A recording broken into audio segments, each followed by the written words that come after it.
Hey guys, sorry the lighting sucks.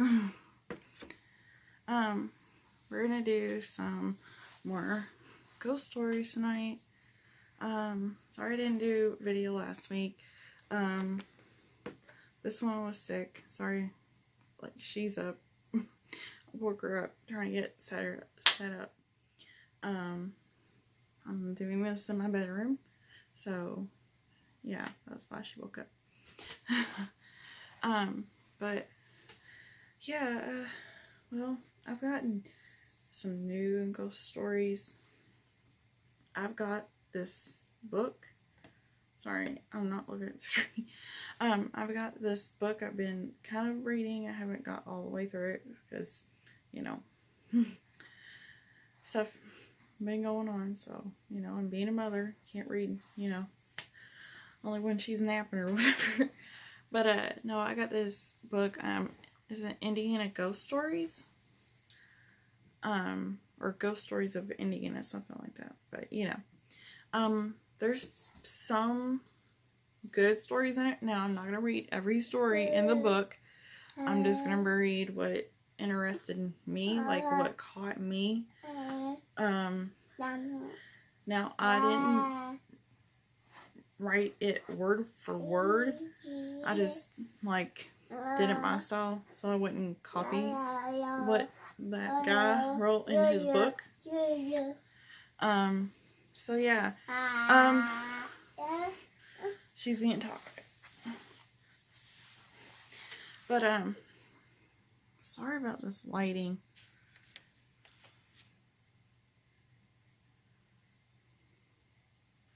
Is that better? Goodness. Usually lighting's better in here.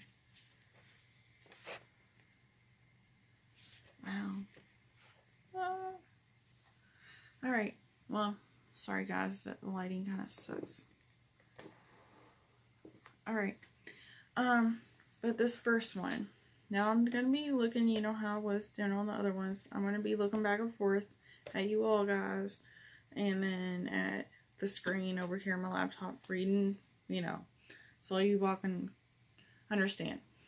Okay, well, before we get started, can you please give a like, subscribe, and turn on notifications. So, this first one is called Help from Beyond. Okay. This is a rental house in Muncie, Indiana. A family moved to Muncie, Indiana in 1985. They became dismayed at the rent prices. Sorry.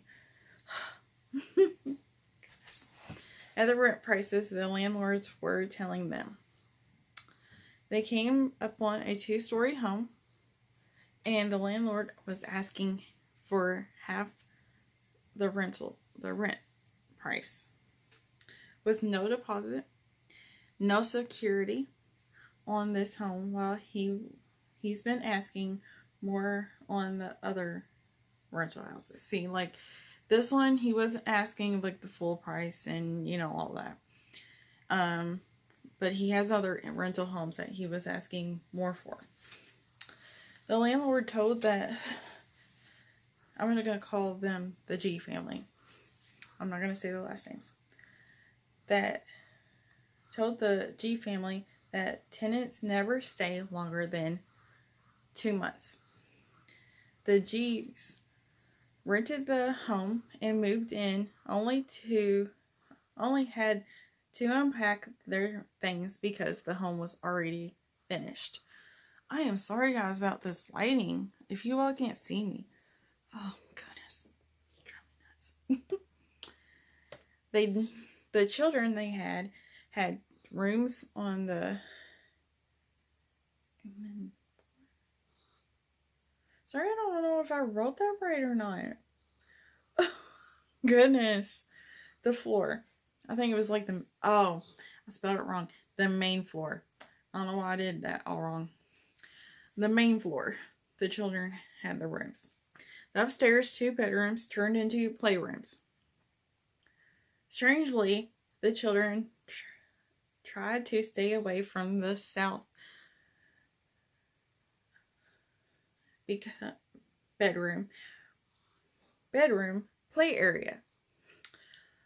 Sorry, I didn't read this over before I did this. It was a long day. If there was a toy they wanted to play with, they would go ask their mother to get it for them. Or they ran as fast as they could to that bedroom to get a toy and then go back to the south bedroom. Wow. She must have been bothering me when I wrote this, because then they would go back to the south. I think they were staying away. I don't know. Excuse me. Y'all catch up with me if y'all know what I'm saying. That video seems like it's going to be really bad. But I hope you all pay attention. Oh, goodness. Or I'd be reading out the book if I wasn't going to write it wrong. Oh, goodness. Good. Sorry, she must be in the video more than I guess. Okay. The G's wondered why the kids did not want to go in that bedroom to play. She asked the kids why, and they responded that they were just scared of that room. The oldest daughter, one of the 3 daughters, said that she was afraid of an old lady in that room, and the lady would give her a mean look when she played in there. The G's didn't have an old lady living with them. Miss G understood why tenants never lived longer than 2 months in that house, because the house was haunted. Sorry, she's been mocking me. Oh my god, his lighting is better on her than me. There. Is that better? The old lady did not frighten the family. Miss G's grandmother taught her when she was younger that spirits live around us. She's taking all my lighting. Say hi. Around us, everywhere, in every home, even empty lots. Existing on a different plane. Now, don't know really what that would mean. She believes all humans were born with an ability to see into the other plane, and most chose to not use their ability. They either fear or ignored that. Let me scroll down. Miss G used her ability to see into the other plane as a child. So knowing that a spirit was residing in her home did not fear her. It was far from unusual. It was the embrace. It was embraced. I don't know why I overtyped. I type fast, so I can overtype and write whatever I want. To calm her children so they wouldn't be afraid. Miss G told them simply that the old lady might seem mean because she didn't know how sweet you girls are. When the G's woke up every morning and walked into their kitchen, the refrigerator door would be wide open. It was puzzling for them. They knew it wasn't their children since the door was heavy for them to open it. for them to open it. Sorry, it's late. But they just didn't think anything more of it than the old house settling. Then other things started happening. Occurrences they couldn't just blame on the house settling. The family started to hear whispers, noise from upstairs. It was happening late at night. Miss G would hear a kind of quiet pacing back and forth across the south bedroom floor, directly in front of the window in the south bedroom wall. When Miss G went in to check on her kids to make sure they were asleep and comfortable in their beds, she found them tucked in their beds. The blankets would be wedged between the mattress and the box spring. Miss G never has done that. The kids found it weird like their mother did, complaining that they couldn't move. Miss G would untuck the blanket somewhat, and before walking out of the bedroom, she would whisper, "Thanks." I knew someone was watching over my children while they were sleeping, she said. Miss G was wondering who was the one watching over her children while they were asleep.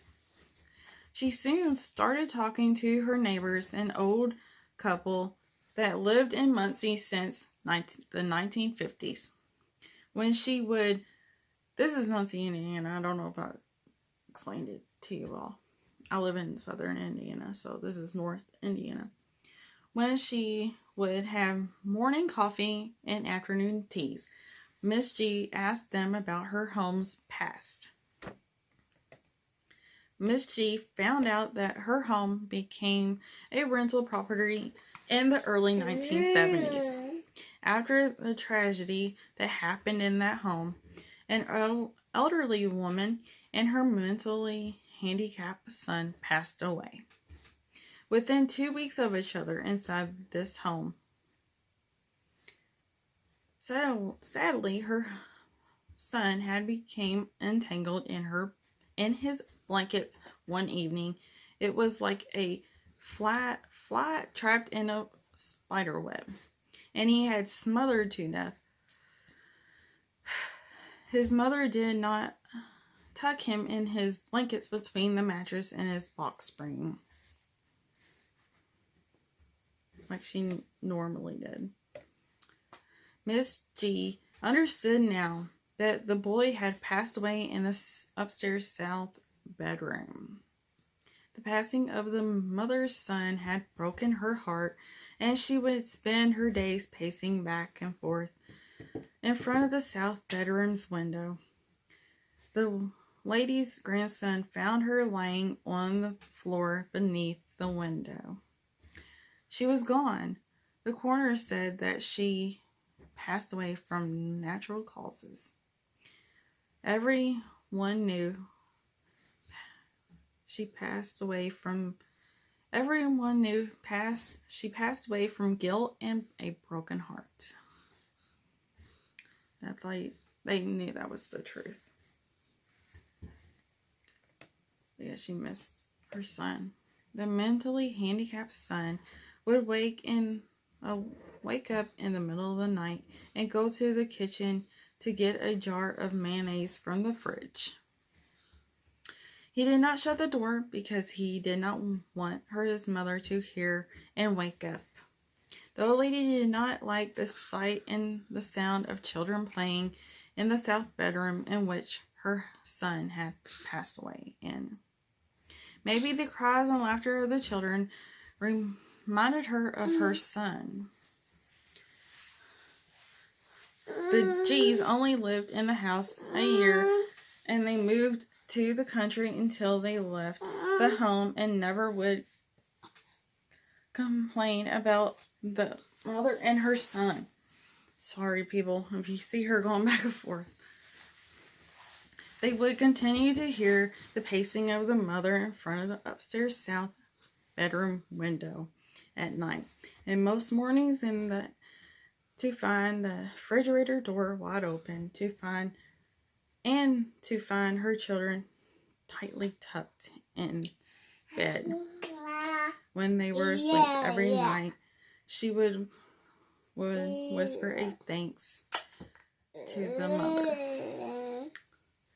The G's new tenants after them wouldn't understand the living really are the ones haunting the dead, and that it's a sad story behind the hauntings in this home in Muncie, Indiana.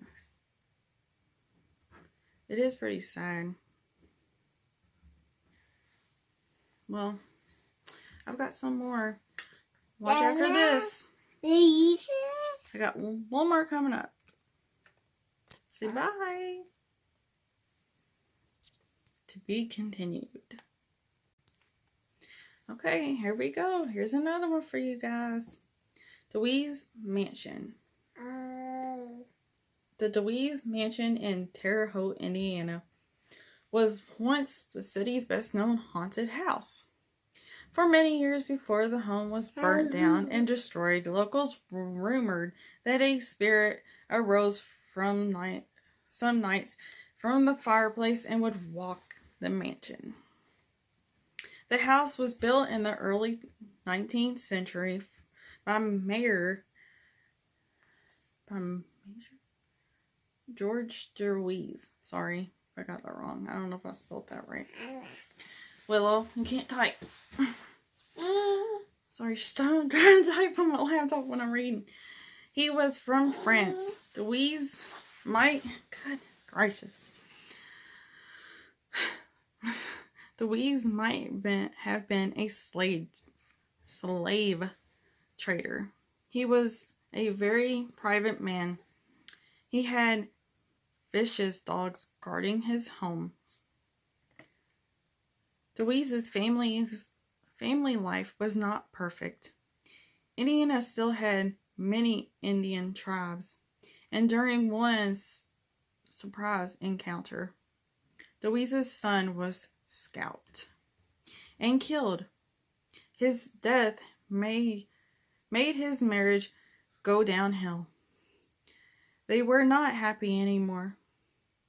Deweeses were fighting with each other because they missed their son so much.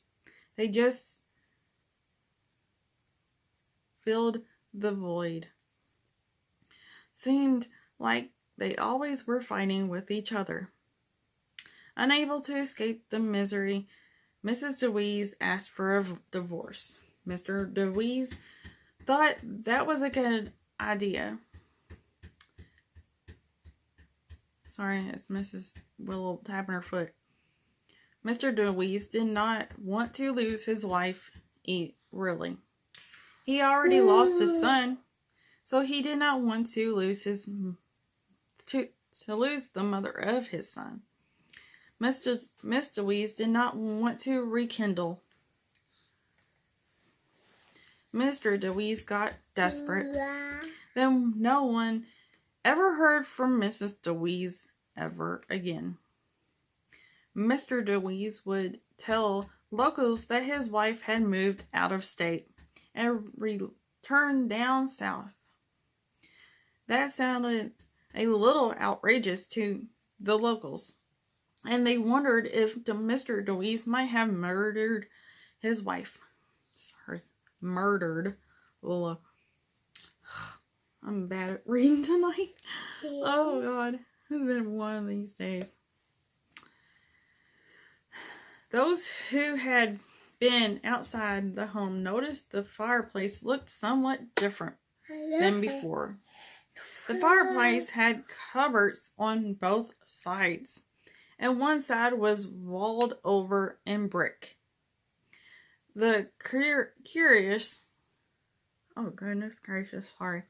The curious that is, they were curious that it was a tomb of sorts.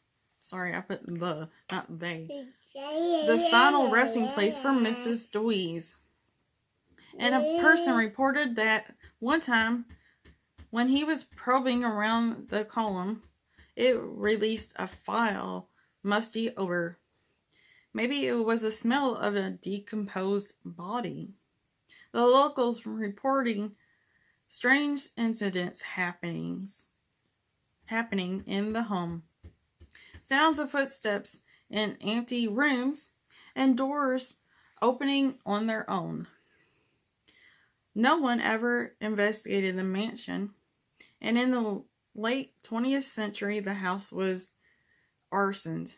Firefighters could save it before it was fully destroyed. A few locals had money and helped to rebuild the parts of that were burnt down. When it was time to finish the job on reconstructing the home, workers were told to keep their eyes open for anything unusual within the crumbling walls. They never reported anything unusual. It seems that the mystery of the Dewees mansion might always stay a secret. Now, do you all think I'm thinking that they did find Miss Dewees, but they kept it a secret?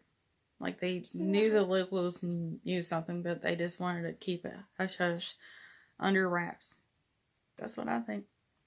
Well, I hope you all like these videos. Alright.